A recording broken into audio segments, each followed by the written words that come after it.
आपके board exam को देखते हुए मैं यूपी बोर्ड का ये जो माँ मनोहरी की किताबें हैं, ये न्यू एडिशन है। और हालांकि ये पुरानी नई किताबें हैं, चाहे पुरानी किताब हो, बहुत ज़्यादा डिफरेंस। एक चैप्टर का मैं 20 क्वेश्चन आपको कराऊंगा यहाँ पे, और 20 क्वेश्चन एग्जाम की दृष्टि से बहुत ज़्यादा महत्वपूर्ण है। आप इन्हीं 20 क्वेश्चन को कर लो, यही क्वेश्चन आपको एग्जाम में देखने को मिलेगा, ये मेरी गारंटी है। ठीक है, मैं इसका पहला चैप्टर स्टार्ट करता हूँ, जिसका नाम है वास्तविक संख्या, रियल नंबर। पहले तो ये जानो कि रियल नंबर क्या है। रियल नंबर, जो भी मैथमेटिक्स चीजें हम लोग पढ़ते हैं वे सभी ज्यादातर क्या होते हैं, रियल नंबर होते हैं। अब हम बारी बारी से उनके क्वेश्चन को हम पढ़ना स्टार्ट करते हैं। क्वेश्चन नंबर फर्स्ट से शुरू करते हैं। क्वेश्चन नंबर फर्स्ट है, निम्नलिखित संख्याओं को अभाज्य गुणनखंडों के गुणनखंड के रूप में व्यक्त कीजिए। इस प्रकार के सवाल आप क्लास 6 से पढ़ते आ रहे हो। बड़े इजी सवाल मैं आपको बताता हूँ कैसे करना है। सीधा सीधा, जैसे पहला सवाल है 140, दूसरा 156। आपके किताब में और भी है, मैं केवल 2 लिया हूँ आपको एक आइडिया देने के लिए, बाकी क्वेश्चन आप कर पाओगे ना। 140 का फैक्टर करते हैं, ठीक है। कौन चिल्ला रहा है यार? 2 से काटो, 2 सत्ते 14, फिर 2 से काटते हैं, कितना आएगा, 35 दूना 70। अब 5 से कटेगा, 5 सत्ता 35, 7 से काट लो, 1 हुआ। इसके अभाज्य गुणनखंडों को गुणनफल के रूप में क्या करना है, व्यक्त करना है। यानी इसके अभाज्य गुणनखंड देखो क्या आया, 2 आया, 2 गुणे 2 गुणे 5 गुणा 7 आया। अब ये देखो 2 कितनी बार है, 2 बार है। इसको पावर में लिखता हूं मैं, 2 घाते 2, गुणा करता हूँ 5, फिर गुणा करता हूँ 7। यही जो रूप है, ये जो रूप है वही इसका क्या है, अभाज्य गुणनखंडों के गुणनखंड के रूप में व्यक्त करने के यही इसका क्या है, रूप है। आपको ऐसे ही करने हैं। आगे की बात करते हैं। 156 का गुणनखंड करना है ना। 156 का देख लो, करना कुछ नहीं, 2 से काटो इसको, 2 सत्ते 14, एक बच्चा, 2 अट्ठे 16, फिर 2 से काटो इसको, 2 त्याई 6 और 2 नवा 18, 9 3 12, 3 से कटेगा, 3 एक का 3, 3 त्रिक का 9। अब 13, 13 से ही कटेगा, 13 एक का 13। इसके अभाज्य गुणनखंड क्या हो गए, इसके अभाज्य गुणनखंड देखो, 2 गुणे 2 गुणे 3 गुणे 13। गुणनखंडों की संख्या इसकी क्या हो गई, 2 देखो कितनी बार है, 2 बार है, 2 घाते 2 कर लो, गुणे 3 गुणे 13। बड़ा इजी सवाल है, पता नहीं क्यों इतनी इजी सवाल क्लास 10 में दे दिया है। फिलहाल आपको उम्मीद है समझ में आ गया होगा। बात करते हैं क्वेश्चन नंबर सेकंड की। क्वेश्चन नंबर सेकंड है, संख्या 144 के अभाज्य गुणनखंड में अभाज्य गुणनखंड की घातों का योगफल ज्ञात करना है। ध्यान देना, क्वेश्चन ठीक उसी प्रकार से है, हल्का सा चेंज है, और चेंज क्या है वो मैं आपको करके दिखाता हूँ ना। चलो आप फैक्टर करो पहले 144 का। 144 का जब मैं फैक्टर करूँ तो पहले 2 से कटेगा, ये 2 सत्ते 14, 2 दूना 4, फिर से 2 से कटेगा, 2 त्याई 6, 2 छंग 12, 2 से कटेगा, 2 एक का 2 और 2 अट्ठे 16, फिर ये 2 से कटेगा, 2 नवा 18। अब किससे कटेगा, ये 3 से कटेगा, 3 त्रिक का 9 और 3 एक का 3। इसके अभाज्य गुणनखंड क्या हो गए, नोट करिए आप। अभाज्य गुणनखंड इसके क्या हो गए, अभाज्य, इसके अभाज्य गुणनखंड क्या बने बेटा, इसके अभाज्य गुणनखंड बन गए 2 गुणे 2 गुणे 2 गुणे 2। 2 कितनी बार है, 4 बार है। उसके बाद 3 कितनी बार है, 2 बार है। अब देखो अभाज्य गुणनखंडों की संख्या कितनी बन गई, 2 की घात कितना है यहाँ पे 4, 2 4 बार है ना, और फिर गुणे 3 कितनी बार है, 2 बार है। अब अगर सवाल हमसे ये पूछे कि अभाज्य गुणनखंडों की संख्या बताओ, तो वहां तक का आंसर ये होगा। लेकिन आपसे एक कदम थोड़ा सा आगे पूछा है कि गुणनखंड तो करना है, साथ में उसके घातों का योगफल बताओ। तो ये बताओ घात इसका कितना आया, इधर 4 आया, इधर कितना आया, 2 आया। तो आप यहाँ प्रेम से लिखोगे क्या, घातों का योगफल, घातों का योगफल बराबर 4 प्लस 2 यानी 6। ये रहा आपका क्या, प्यारा सा आंसर। उम्मीद है क्वेश्चन नंबर सेकंड आपको अच्छे से समझ में आ गया होगा। क्वेश्चन नंबर सेकंड है, 182 और 78 का एचसीएफ क्या होगा। बड़ा इजी सा सवाल है, कक्षा 6 7 8 के एग्जामों में आते हैं ना। क्या पहलवान, बैठ जाओ। चलो ध्यान दो, स्टार्ट करते हैं। इसका फैक्टर करते हैं, क्या करते हैं, फैक्टर। आपको पता है एचसीएफ निकालने के लिए इसका फैक्टर कर लो, दोनों का अलग अलग करते हैं। तो 182 का मैं अगर फैक्टर करूं तो चलो ध्यान दो, मैं कर रहा हूं ना, 2 से काटते हैं, 2 9 18 और 2 1 का 2 कट गया। अब किससे कटेगा? 7 से कटेगा ना। अब कितना आएगा? 13 7 91। अब किससे कटेगा? 13 से कटेगा। यानी इसका जो फैक्टर है 182 का, 182 का फैक्टर कितना आ गया? 2 गुणे 7 गुणे 13। अब किसका फैक्टर करते हैं? 78 का करते हैं। ऐसे ही तो किया जाता है ना। आगे 2 से काटते हैं इसको, 2 तिहाई 6, 1 बच्चा, 2 9 18। ठीक है, 3 से कटेगा, 13 आएगा, 13 तिया 39, फिर 13 से काटते हैं, 1 आएगा। यानी 78 का एचसीएफ कितना होगा? 2 गुणे 3 गुणा 13। अब ये बताओ बेटा लोग, एचसीएफ का मतलब क्या होता है? आप बचपन से पढ़ते बचपन से नहीं, क्लास 4 5 6 7 से पढ़ते आए हो।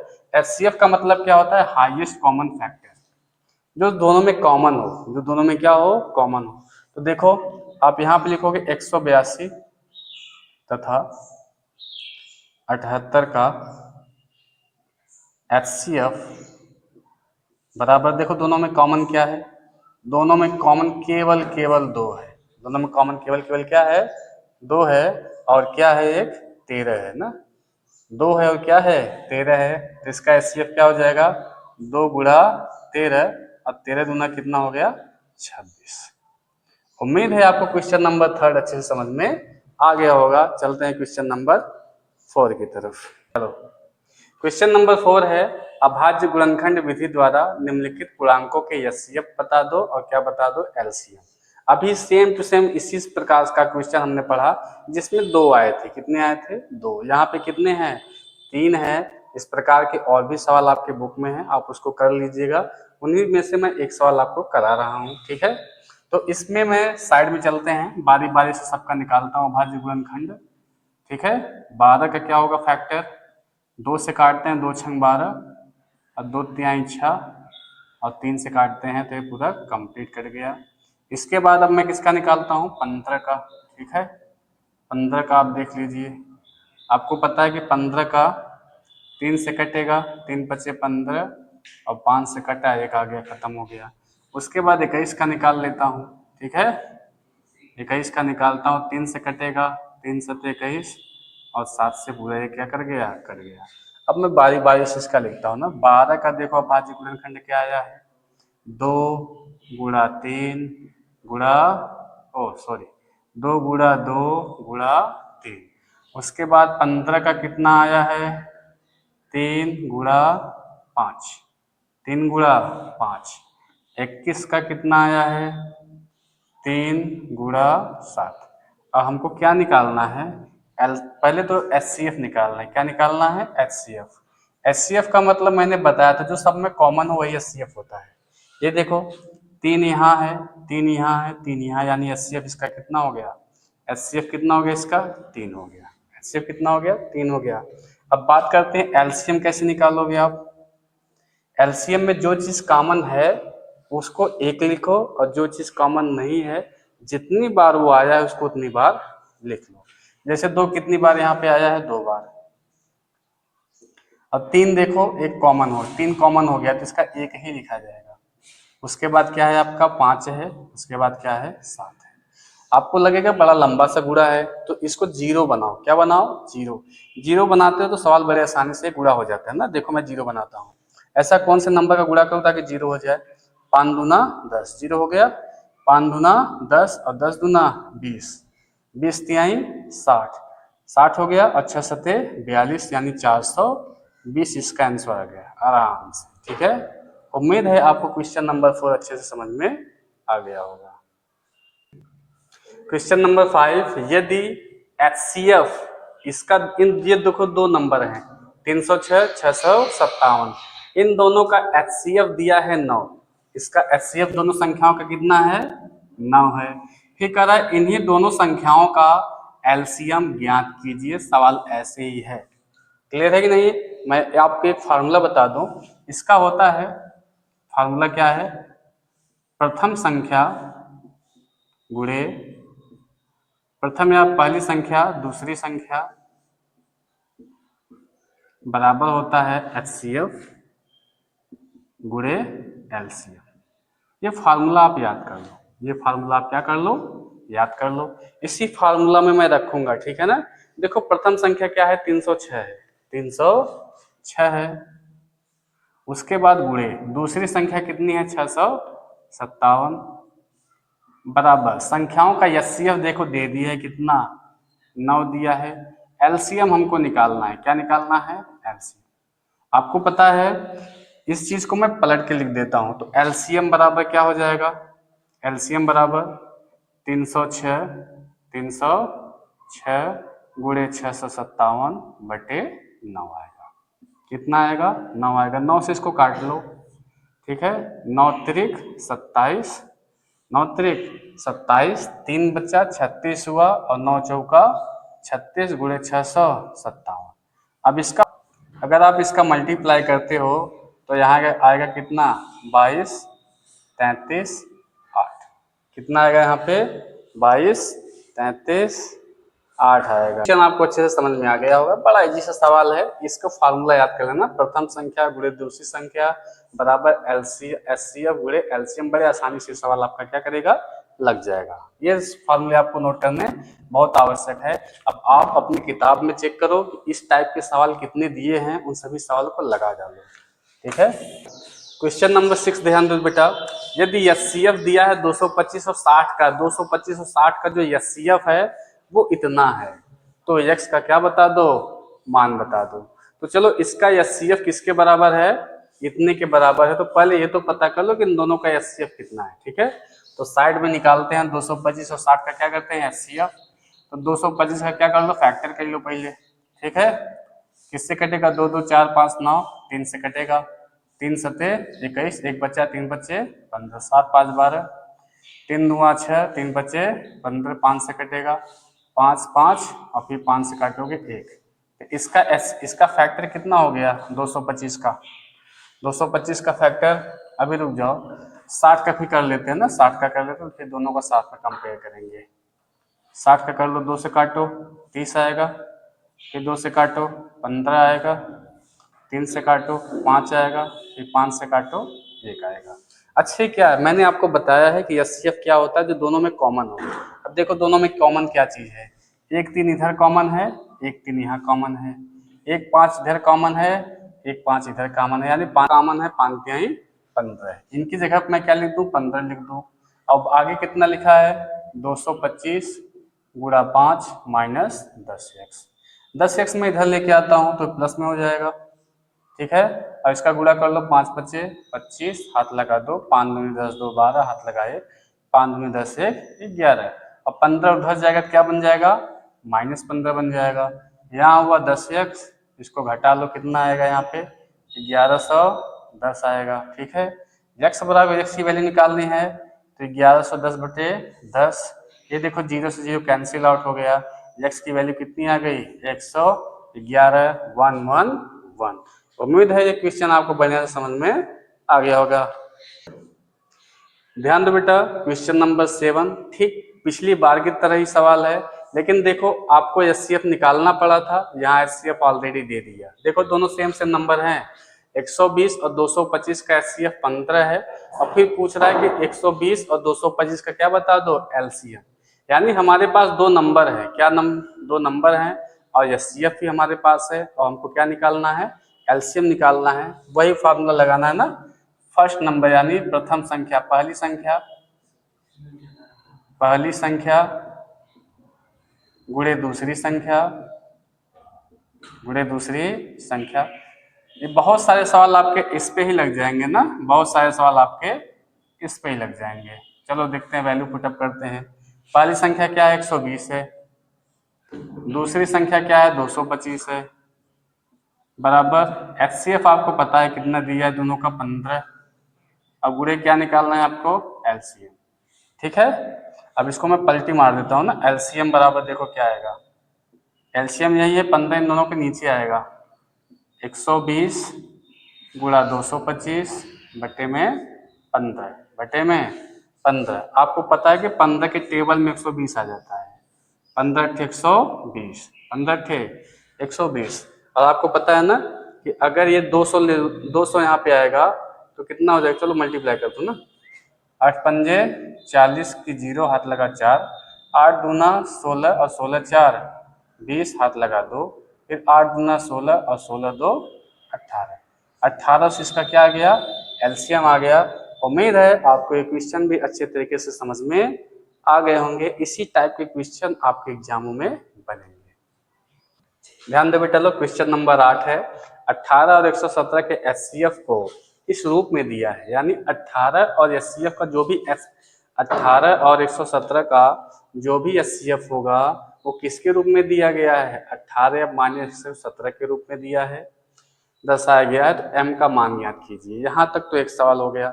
साथ ही 18 और 117 का क्या निकालो, एलसीएम भी निकालो। डबल सवाल पूछा है एक ही क्वेश्चन में, ठीक है। चलो इसको करते हैं। पहले 18 और 117 का क्या निकालो, एचसीएफ निकालो जो इसके बराबर है, जो इसके क्या है, बराबर है। तो किधर निकाल दो, साइड में आते हैं ना। 18 का फैक्टर करता हूँ मैं, मुझको तो पता है 18 का फैक्टर, लेकिन मैं आपको करके दिखा रहा हूँ, ठीक है ना।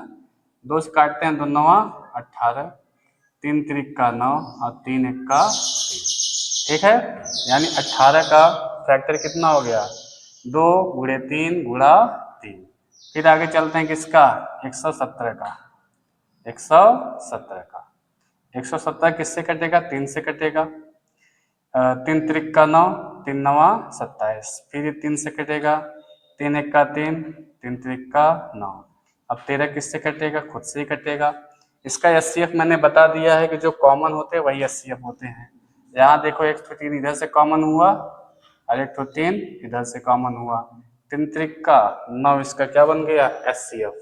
यानी मैं लिख सकता हूँ कि नहीं, 9 बराबर 18m माइनस 117, ठीक है। अब 117 को मैं इधर लेके आता हूँ, यानी 9 प्लस 117 बराबर 18m। और 117 और 9 को जोड़ता हो तो 9 7 16, यानी कितना हो गया, 126। कितना हो गया, 126 बराबर 18m। तो m बराबर कितना होगा, 126 बटे 18, ठीक है। और आपको पता है 8 से 56, 18 7 126, तो m की वैल्यू कितनी आ गई, 7 आ गई। m की वैल्यू कितनी आ गई, 7 आ गई। देखो बेटा लोग, पहला आंसर आ गया है। अब दूसरा आंसर हमको क्या निकालना है, एलसीएम निकालना है। आपको पता है आपके पास दो नंबर है, 18 117 भी है और आपका क्या आ गया है, एचसीएफ भी आ गया है, एचसीएफ भी आपको मिल गया है। अब आप बड़े आसानी से क्या निकाल लोगे, एलसीएम निकाल लोगे, ठीक है। ये वाला मिटाता हूँ ना मैं, ये वाला मिटाता हूँ इधर। अब फार्मूला आप लिख लो पहले आराम से। पहली संख्या गुणे दूसरी संख्या बराबर एचसीएफ गुणे एलसीएम। पहली संख्या क्या है, 18, दूसरी संख्या क्या है, 117। एचसीएफ निकाल दिए हैं, कितना है, एचसीएफ किधर गया, 9, ये है एचसीएफ ना। एचसीएफ निकाला था हमने, कितना आया था, 9 आया था। गुणे क्या निकालना है, एलसीएम। तो एलसीएम बराबर क्या बनेगा, 18 गुणा 117 बटे 9। 9 से काट दूं तो 9 दूना 18, 9 दूना 18। आप इसका गुणा करोगे तो 2 1 का 2, 17 दूना 34, 234 आने वाला है। उम्मीद है आपको ये क्वेश्चन बढ़िया से एकदम समझ में आ गया होगा। क्वेश्चन नंबर 9, 3 घंटियां क्रमशः 9 12 और 15 मिनट के अंतराल पर बजती हैं। यदि वे एक साथ बजती हैं, यानी एक साथ वे बज चुकी हैं, कि कितने समय बाद वे दोनों एक साथ बजेंगी। इस प्रकार के जो सवाल होते हैं कि कितने समय बाद वे दोनों एक साथ, तीनों एक साथ आएंगे या तीनों एक साथ पे आ जाएंगे ना, इस प्रकार के जितने भी सवाल बनते हैं उनको हम एलसीएम से करते हैं। क्या करते हैं, एलसीएम से करते हैं। यानी 9 12 और 15 का क्या करना पड़ेगा आपको, एलसीएम करना पड़ेगा, ठीक है। क्लास 4 5 6 से करते आ रहे हो आप, किससे कटेगा, ये 2 से काटो इसको, 9 ऐसे ही आएगा, 2 छंग 12 15, फिर 2 से काटो, 9 2 3 6 15। अब 3 से कटेगा, 3 त्रिक का 9, 3 1 का 3, 3 50, 15, 3 से काटो, 3 एक का 3, 3 एक आ गया, यहाँ कितना होता है 5, अब 5 से काट लो। ठीक है, सब कितने हो गए, 1 हो गए, यानी पूरा कंप्लीटली कट गया है। अब इसका फैक्टर करता हूँ, इसका गुणनखंड कितना आया, 2 गुणा 2 गुणा 3 गुणा 3 गुणा 5। अभी मैंने क्या बताया था, कैलकुलेशन को सॉल्व करने के लिए जीरो बनाना। कैसे जीरो बनाओगे, 5 है 2 है तो आराम से जीरो बनेगा। 5 दूना 10, 10 दूना 20, अब 20 तिया 60 और 6 तिरिक 18, यानी 180 मिनट बाद, 180 मिनट बाद ये घंटियां फिर से आपस में एक साथ बजेंगी। तो आपका 180 मिनट हो सकता है, या आपको पता है कि 60 मिनट में 1 घंटा होता है, यानी 180 मिनट में कितना घंटा हो सकता है, कितना घंटा होगा, 3 घंटा होगा। अब जो भी आपका आंसर दिया हो ना, 180 मिनट या कितना दिया है, 3 घंटा, कितना दिया है आंसर यार इसका, कौन सा 3 घंटा 180 मिनट वाला, दोनों दिया है, नीचे वाला दिया है, चलो तब ठीक है। क्वेश्चन नंबर 10 है, दो संख्याएं 2 और 3 के अनुपात में है, 2 और 3 के अनुपात में है, उनका लसागु 180 है, तो उन संख्याओं का मसागु ज्ञात कीजिए। अच्छा बेटा, आपको मैं वही फार्मूला बता दूं क्या, पहली संख्या, पहली संख्या गुणे दूसरी संख्या बराबर लस या मस का लो पहले, कोई दिक्कत नहीं, लस मस पहले आ जाए, मस गुणे लस, ठीक है ना, ध्यान देना। पहली संख्या क्या है, 2 है, 2 और 3 के अनुपात में है, यानी मैं मानता हूं पहली संख्या क्या है, 2x है, गुणे दूसरी संख्या क्या है आपका, 3x है। और आपको पता है अगर बेटा ये 2x है और ये क्या है 3x है, तो इनका जो कॉमन चीज होता है वही तो महसा होता है। तो 2x और 3x में कॉमन क्या है, x है, और गुणे क्या निकालना है, लस है, गुणे क्या निकालना है, नहीं नहीं सॉरी, लस आपका दिया है 180, लस आपका दिया है कितना, 180, गुणा करता हूँ 3 दूना 6 एक्स स्क्वायर बराबर x गुणा 180, x से एक x कैंसिल आउट, यहाँ कितना बचा, 6x बराबर 180, तो x बराबर 180 बटा 6, और 6 तिरिक 18, 6 तिरिक 18, यानी कितना आ गया आपका 30, कितना आ गया 30, तो इसका मास कितना हो जाएगा, मास बराबर कितना आ गया 30 है। क्वेश्चन नंबर 10 आपको अच्छे से समझ में आ गया होगा। चलो क्वेश्चन नंबर 11 है कि सिद्ध कीजिए कि रूट पे 3 माइनस 1 एक क्या है, अपरिमेय संख्या है। मैं बता दूं इस प्रकार के सवाल आपके एग्जाम में जरूर आएंगे, 100% आएंगे, और आते रहे हैं और आएंगे हमेशा, ठीक है। मैं आपको बता दूं कि ये मनोहरे की बुक है ना, और यहाँ पे ये सब क्वेश्चन छपे हैं, ये देखो 1B में, यहाँ ये पूरे क्वेश्चन छपे ना, सिद्ध कीजिए कि 6 रूट में 3 एक परिमेय संख्या नहीं है, सिद्ध कीजिए कि रूट में 5 एक अपरिमेय संख्या है। ये सारे सवाल आपको कर लेने हैं, ये एग्जाम में आपको आएंगे, ठीक है ना। मैं एक आध दो क्वेश्चन इसमें का करा दे रहा हूँ, ठीक है ना। चलो स्टार्ट करता हूँ। सवाल है, सिद्ध कीजिए कि रूट में 3 माइनस 1 क्या है, एक अपरिमेय है। तो पहले हम ये करते हैं क्या, माना रूट में 3 माइनस 1 एक क्या है, परिमेय संख्या है, ये मान के करते हैं, ठीक है। तो ये जो रूट में 3 माइनस 1 है, इसे हम बराबर करते हैं, अपने अनुसार मान लेते हैं r के बराबर है, जहां r एक परिमेय संख्या है, परिमेय संख्या है, ठीक है। अब क्या करते हैं, दोनों पक्षों का वर्ग करने पर, दोनों पक्षों का, दोनों पक्षों का वर्ग करने पर, चलो वर्ग करते हैं, रूट में 3 माइनस 1 का स्क्वायर करते हैं, और यहाँ पे क्या करते हैं r का स्क्वायर। इसका स्क्वायर मैं करूँ तो ध्यान दीजिएगा, a square plus b square minus 2 भी फार्मूला बनता है। तो रूट में 3 का स्क्वायर करोगे और फिर प्लस 1 का स्क्वायर करोगे, माइनस 2 गुणे रूट में 3 गुणे में कितना 1 बराबर r स्क्वायर। रूट में 3 का स्क्वायर करते तो रूट हट जाएगा, यहाँ 3 बचेगा, यहाँ पे 1 आएगा। इसको सॉल्व करते तो आएगा कितना, माइनस में 2√3 बराबर आर स्क्वायर। यहाँ देखो जोड़ते हैं कितना बन गया, यहाँ पे 4 बन गया, माइनस 2√3 बराबर आर स्क्वायर। तो माइनस 2√3 बराबर r square minus 4, r square minus 4।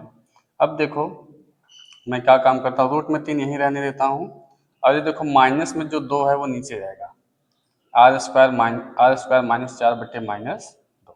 अब इस माइनस को मैं ऊपर कर देता हूँ, ठीक है, और इस माइनस का ऊपर करके अंदर गुणा कर देता हूँ, साइन बदल जाएगा। तो ये जो -4 है +4 हो जाएगा, -4 +4 हो जाएगा, यानी इसको मैं पलट कैसे कर दूँ, कोई दिक्कत, 4 माइनस आर स्क्वायर बटे 2, 4 माइनस आर स्क्वायर बटे 2। अच्छा मैं क्या देख पा रहा हूँ कि इधर रूट में 3 आया, और रूट में 3 क्या है, अपरिमेय संख्या है, और ये जो चीजें है ये सॉल्व होगी, ये क्या होगी, सॉल्व होगी, यानी परिमेय संख्या है। अब ध्यान दो, रूट में 3 एक क्या है, अपरिमेय संख्या है, और इसकी संख्या क्या है, परिमेय है। तो एक स्टेटमेंट यहाँ लिखना पड़ता है ना, स्टेटमेंट क्या लिखना पड़ता है वो मैं बताता हूँ। आप लिखोगे, चूंकि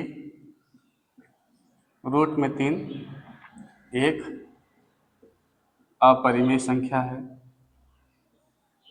एक अपरिमेय संख्या है, और 4 माइनस आर स्क्वायर बटे 2 एक परिमेय संख्या है, एक परिमेय संख्या है। फिर लिखोगे आप अपरिमेय संख्या कामा परिमेय संख्या के बराबर बराबर नहीं हो सकती, नहीं हो सकती, ठीक। इस प्रकार रूट में 3 माइनस 1 एक अपरिमेय अपरिमेय संख्या होगा। उम्मीद है आपको ये क्वेश्चन अच्छे से समझ में आ गए हैं। इस प्रकार के जितने भी सवाल हैं पूरा आप कर लीजिएगा, बड़े इंपॉर्टेंट सवाल है। रूट में 5 का भी आता है, आप इसको भी कर लीजिएगा कि रूट में 5 एक अपरिमेय संख्या है, सिद्ध करके बताओ, ठीक है ना। क्वेश्चन नंबर 12 है, सिद्ध कीजिए कि 2 प्लस रूट में 3 एक क्या है, अपरिमेय संख्या। ठीक पिछली तरह से लगेगा ये।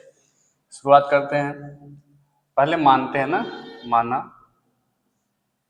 2 प्लस रूट 3 एक परिमेय संख्या है, एक क्या है, परिमेय संख्या है, जो जो परिमेय संख्या आर के बराबर है, ठीक है ना। तो चलो 2 प्लस रूट 3 बराबर आर, दोनों पक्षों का वर्ग करने पर, दोनों पक्षों का वर्ग करने पर, चलिए वर्ग करते हैं। 2 प्लस रूट 3 का स्क्वायर बराबर आर का स्क्वायर, 2 का स्क्वायर करते हो फिर क्या करोगे, रूट में 3 का स्क्वायर करोगे, प्लस 2 गुणे 2 गुणे रूट में 3 यहाँ 2 ये भी आएगा बराबर आर स्क्वायर। 2 का करते तो 4, यहाँ करते तो कितना आएगा, 3 आएगा, प्लस 2 दूनी 4 रूट 3 बनेगा यहाँ से बराबर आर स्क्वायर। जोड़ लो, 4 3 7 प्लस 4 रूट 3 बराबर आर स्क्वायर। तो 4 रूट 3 बराबर आर स्क्वायर माइनस 7, ये 4 नीचे चला जाएगा, रूट 3 बराबर आर स्क्वायर माइनस 7 बटे 4, आर स्क्वायर माइनस 7 बटे 4। अब फिर से वही स्टेटमेंट आपको लिखना है ना, ध्यान दीजिएगा, अभी आपने लिखा था ना कि रूट 3 एक अपरिमेय संख्या है और आर स्क्वायर माइनस 7 बटे 4 एक परिमेय संख्या है। परिमेय संख्या अपरिमेय संख्या परिमेय संख्या के बराबर नहीं हो सकती, इस प्रकार 2 प्लस रूट 3 एक क्या होगा, अपरिमेय संख्या होगा। जिस प्रकार से आप अभी पिछले वाले क्वेश्चन में स्टेटमेंट बनाया था ना, वैसे ही आप स्टेटमेंट इसमें क्या कर लो, बना लो। ठीक है, क्वेश्चन नंबर 13, सिद्ध कीजिए कि 4 माइनस 3√2 एक क्या है, अपरिमेय संख्या है। मैंने क्या बताया आपको, एक स्टेटमेंट लिखना पड़ेगा। स्टेटमेंट इसमें लिखने पड़ते हैं कि माना 4 माइनस 3√2 एक परिमेय संख्या है। एक क्या है, एक परिमेय संख्या है, जो परिमेय संख्या आर के बराबर है, जो परिमेय संख्या आर के बराबर है। ध्यान दीजिएगा, तो 4 माइनस 3√2, 4 माइनस 3√2 बराबर आर। दोनों पक्षों का वर्ग करने पे काफी आइडिया मिल गया होगा आपको ना। आप यहाँ पे लिखो, दोनों पक्षों का वर्ग करने पर, तो दोनों पक्षों का वर्ग करते हैं, 4 माइनस 3√2 का होल स्क्वायर बराबर आर स्क्वायर। 4, अब ये माइनस वाला है तो फार्मूला क्या बनेगा इसका, A square plus B square minus में 2ab। चलो 4 का स्क्वायर माइनस यहीं प्लस 3√2 का स्क्वायर, माइनस में 2 गुणे 4 गुणा 3√2 बराबर आर स्क्वायर। 4 का स्क्वायर करते हो तो यहाँ कितना आएगा 16, और इसका स्क्वायर करते हो 3 का स्क्वायर करोगे तो 9 आएगा, और 2 का स्क्वायर करते हो तो 2 ही आएगा, रूट में 2 का स्क्वायर करते हो तो 2 ही आएगा, तो 9 9 दूना 18 बनेगा। यहाँ से कितना बनेगा 18। ठीक, चलो आगे करते हैं, माइनस 2 चौका 4 दूना 8 और 8 त्रिक 24, 24 रूट में 2 बराबर आर स्क्वायर। 4 3 12 और 12 दूना 24। ठीक है, इसको जोड़ते हैं, 8 6 14, 8 6 14 और 1 1 2 यहाँ 3 34 हो गया यहाँ से। ठीक है, 34 माइनस 24 रूट में 2 बराबर आर स्क्वायर। क्लियर है बात। 34 को उधर लेके जाते हैं तो माइनस में 24 बटे रूट में 2 बराबर आर स्क्वायर माइनस 34, और ये चीज़ नीचे जाएगी तो यहाँ रूट में 2 रख लो। ठीक है, अब माइनस हटा के माइनस यहाँ लगा लो, या लेके जाओ सीधा सीधा माइनस नीचे लेके चले जाओ, आर स्क्वायर माइनस 34 बट्टे माइनस में 24। ठीक है, माइनस उठा के ऊपर कर देते हैं, कोई दिक्कत। तो यहाँ कितना ऊपर लेके आते तो देखो पलट जाएगा ना, ये प्लस है तो माइनस, प्लस है तो माइनस, है तो प्लस, और प्लस है तो माइनस हो जाएगा। तो इसको पहले लिख देता हूँ ना, 34 माइनस आर स्क्वायर बट्टे 24। ठीक है, अब ठीक उसी प्रकार से आपको स्टेटमेंट लिखने हैं कि √2 क्या है, एक अपरिमेय संख्या है, 34 माइनस आर स्क्वायर बट्टे 24 एक परिमेय संख्या है। अपरिमेय संख्या परिमेय संख्या के बराबर नहीं हो सकती, इसलिए 4 माइनस 3√2 एक क्या होगा, अपरिमेय संख्या होगा। इस सवाल को एक तरीके से और भी लगाते हैं ना, किताबों में दूसरी भी तरीके से लगा रहता है, जैसे 4 माइनस 3√2 बराबर आर, तो 4 को भी लेके चले जाओ उधर, माइनस में 3√2 बराबर 4 माइनस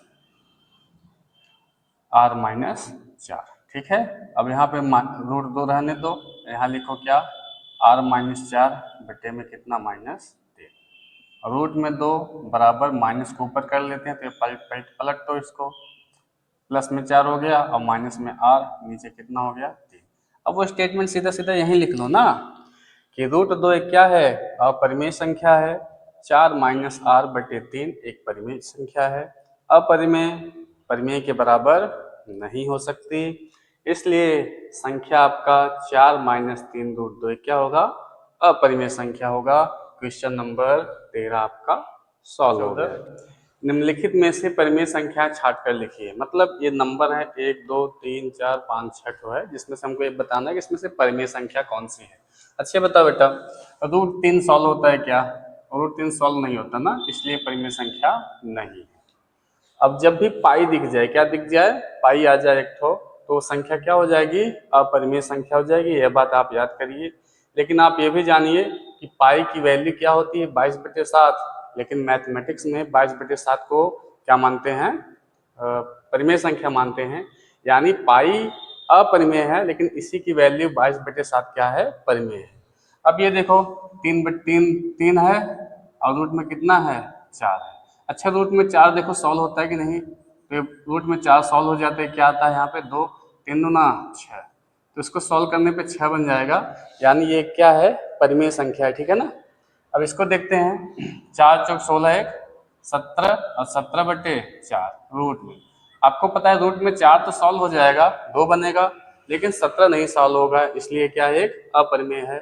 और ध्यान दो एक क्वेश्चन जो आज तक मुझे कंफ्यूजन में रहा है, ये क्वेश्चन ना, जहां तक मैं पढ़ा हूं मैं जानता हूं कि रिकरिंग वाले जितने भी क्वेश्चन होते हैं, रिकरिंग वाले, वे सभी परिमेय होते हैं, वे सभी क्या होते हैं, परिमेय होते हैं, क्योंकि जो रिकरिंग वाले नंबर होते हैं ना, it can be written in the p/q form, इसे हम p/q के रूप में लिख सकते हैं, p/q के रूप में लिख सकते हैं, और जब इसे हम p/q के रूप में लिख सकते हैं तो ये एक परिमेय संख्या है, ये क्या है, परिमेय संख्या है। और आपको और सभी टीचर लोग पता नहीं कैसे इसको पढ़ाते हैं कि एक अपरिमेय संख्या है, क्या है, अपरिमेय, और यहाँ तक कि आपके किताबों में भी इसे अपरिमेय रखा गया है ना, पता नहीं कैसे।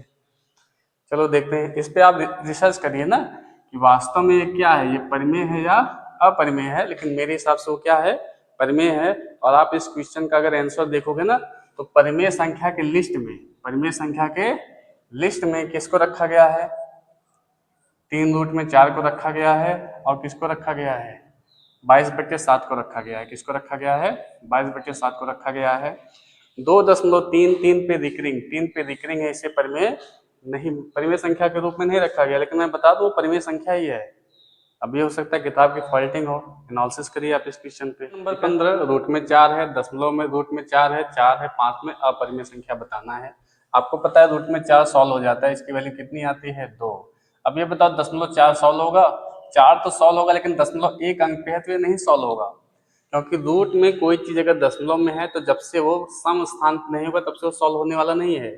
अगर यहाँ पे 0.04 होता तो सॉल्व हो जाता, लेकिन 0.1 ही अंक पे लग गया है, इसलिए अपरिमेय संख्या होगा ना, ये सॉल्व नहीं होगा। और 4 सॉल्व हो जाएगा, 4 को हम लिख सकते हैं ना 4/1, अब 5 को भी लिख सकते हैं 5/1 लिख सकते हैं, इसलिए यहाँ पे क्या होगा आपका दशमलव दशमलव रूट में 0.4 एक अपरिमेय संख्या होगा, ठीक है ना। ये सवाल आपको समझ में आ गया होगा। क्वेश्चन नंबर 16, रूट में 2, रूट में 3, रूट में 9, रूट में 15 में परिमेय संख्या ज्ञात कीजिए। अच्छे बताओ, रूट में 2 सॉल्व होता है क्या, नहीं सॉल्व होता। रूट में 3 सॉल्व होता है, नहीं। रूट में 9 सॉल्व होता है, इसकी वैल्यू क्या आती है, 3। रूट में 15 सॉल्व होता है, नहीं सॉल्व होता, यानी ये तीनों क्या है, अपरिमेय है। रूट में 9 आपका क्या होगा, रूट में 9 एक परिमेय संख्या है, ठीक है। परिमेय और अपरिमेय पहचानने का तरीका सीख लीजिए। रूट में 7, अच्छे बताओ, रूट में 7 सॉल्व होगा, नहीं होगा। 11 सॉल्व होगा, नहीं। 16 सॉल्व होगा, हाँ, इसकी वैल्यू 4 आएगी। ये भी सॉल्व नहीं होने वाला, ये भी सॉल्व नहीं होने वाला, तो परिमेय संख्या ज्ञात कीजिए। परिमेय संख्या क्या है, रूट में 16 लिख लेना, बड़े प्रेम से लिख लेना ना कि रूट में 16 एक परिमेय संख्या। 18 है, निम्नलिखित में से परिमेय संख्या और अपरिमेय संख्या क्या करिए, छांटिए। तो आपको पता है पाई की वैल्यू, पाई क्या होता है, अपरिमेय होता है, मैं आपको बता रखा हूँ। 22/7 क्या होता है, परिमेय होता है। दशमलव के बाद अगर संख्या रुक जाए, दशमलव के बाद अगर संख्या रुक जाए तो परिमेय होता है। अगर कोई चीज रूट में है और दशमलव अगर एक अंक पे आ जाए तो वो पहले तो अपरिमेय है, परिमेय नहीं है, ठीक। परिमेय होने के लिए उसे 2 अंक पे आना जरूरी है, यानी सम स्थान पे आना जरूरी है, यानी 2 अंक पे आ जाए दशमलव, 4 अंक पे आ जाए, 6 अंक पे आ जाए। ध्यान दो, परिमेय परिमेय बताना है ना, तो परिमेय परिमेय संख्या बना लो और अपरिमेय संख्या कर लो, ठीक है। परिमेय संख्या क्या है, यहाँ से 22/7 है, और क्या है 3.14। अपरिमेय क्या है आपका, पाई है, और फिर क्या है रूट में 0.9, ये संख्या आपकी परिमेय और क्या है, अपरिमेय, ठीक है। क्वेश्चन नंबर 19, परिमेय अपरिमेय छांटना है। ये आपके बुक का नहीं है ना, ये मैं अपनी तरफ से निकाल के रखा हूँ, आपकी किताब में से ही निकाल के रखा हूँ, ठीक है। आपको एक तरफ एक जगह आपको काफी चीज समझने को मिल जाए, तो देखो कैसे छांटते हैं ना, परिमेय अपरिमेय क्या है, ध्यान देना। दशमलव के बाद देखो यहाँ डॉट डॉट डॉट डॉट लिखा है, क्लियर, यानी संख्या बहुत आगे तक गई है, कोई लेना देना उससे है नहीं। आगे देखो, अगर डॉट डॉट डॉट डॉट लिखा है तो क्या नंबर रिपीट हो रही है क्या? अगर डॉट डॉट डॉट डॉट है तो नंबर रिपीट होना बहुत जरूरी है, ध्यान देना। अब ये बताओ नंबर रिपीट हो रही क्या? 7 3 हुआ, 2 4 हुआ, 1 6, देखो नंबर रिपीट हो ही नहीं रही है, तो इसलिए क्या होगा? अपरिमेय होगा। क्या होगा? अपरिमेय, जानते रहो। अब देखो दशमलव के बाद अगर नंबर है तो रिपीट हो रही कि नहीं? यहाँ देखो डॉट डॉट डॉट डॉट नहीं है, परिचित ध्यान देना, यहाँ डॉट डॉट डॉट डॉट नहीं है, तो अगर डॉट डॉट डॉट डॉट नहीं है तो नंबर रिपीट हो या ना हो वो परिमेय कहलाएगी। क्या कहलाएगी? परिमेय। अगर डॉट डॉट डॉट डॉट है तो नंबर रिपीट होना बहुत आवश्यक है। यहाँ देखो दशमलव के बाद डॉट डॉट डॉट डॉट खत्म हो गया, एंड सो ऑन खत्म हो गया, यानी बिना देखे लगा दो ये क्या है? परिमेय है। रूट में 12 नहीं सॉल्व होता, अपरिमेय है। रूट में 7 क्या है? अपरिमेय है। यहाँ देखो 5 परिमेय है, लेकिन इसके साथ लगा हुआ रूट में 2 क्या है? अपरिमेय है, इसलिए क्या होगा? अपरिमेय। मैंने क्या बताया था कि जब भी कोई चीज रूट में आए दशमलव करके आए तो वो परिमेय तभी होगा जब उसका दशमलव 2 स्थान पे हो, 4 स्थान पे हो, 6 स्थान पे हो, 8 स्थान पे हो, यानी एक सम स्थान पे हो, तभी वो परिमेय कहलाएगा। ये देखो विषम स्थान पे ना एक ही अंक पे दशमलव लग गया, इसलिए क्या होगा? ये अपरिमेय होगा। ठीक है, आगे ध्यान दो। मैंने क्या कहा था कि अगर संख्या डॉट डॉट डॉट डॉट करके आ रही है तो परिमेय तभी होगा जब वो रिपीट हो। परिमेय तभी होगा जब वो क्या है? हो रिपीट हो। यहाँ देखो 1 0 लिखा है, फिर यहाँ देखो 11 0 लिखा है, 111 0 लिखा है, नंबर नहीं रिपीट हो रहा है, इसलिए वो क्या है? अपरिमेय संख्या है। और मैं बता रखा हूँ कि पाई आपका क्या है? अपरिमेय संख्या। पाई आपका अपरिमेय संख्या है, लेकिन इसकी जो वैल्यू होती है 22/7, उसे क्या मानते हैं? मानते क्या है कि ये है ही ये परिमेय संख्या है ना। अब आपके ऊपर मेरा एक सवाल है, आप बताओ कि जीरो क्या है? आप बताओ जीरो क्या है? परिमेय संख्या है या अपरिमेय संख्या है? इसका आंसर आप कमेंट में लिखकर दे देना, ठीक है ना। आपकी किताब में ये ट्री फार्मूले पे भी बहुत सारे क्वेश्चन हैं। यहाँ पे पूछा है एक्स और वाई का क्या बता दो, वाई बताओ। अच्छा ये बताओ एक्स बराबर क्या है? एक्स बराबर आप क्या देख पा रहे हो? 3 गुणा 7, 3 गुणा 7 तो 7 त्रिक 21। एक्स की वैल्यू कितनी हो गई? यहाँ पे 21 हो गया, ठीक है। अभी बताओ वाई कैसे निकलेगा? वाई बराबर क्या है? 4 गुणा एक्स, 4 गुणा एक्स, एक्स की वैल्यू हम क्या निकाले हैं? 21, यानी वाई बराबर 4 गुणा 21। इसका मल्टीप्लाई करो कितना आएगा? 84, यानी 84 आएगा। इस प्रकार के भी दो तीन सवाल है आपके बुक में, आप उसको भी समझ लीजिए कैसे इस प्रकार के सवाल लगते हैं। आपका 20 क्वेश्चन खत्म हो गया ना। ये क्वेश्चन आपके लिए बड़े प्रबल इम्पोर्टेंट है ना, बहुत ज़्यादा आपके लिए आवश्यक है। आपके एग्जामों में 100% यहाँ से सवाल आएंगे, आएंगे ही आएंगे ना, ठीक है।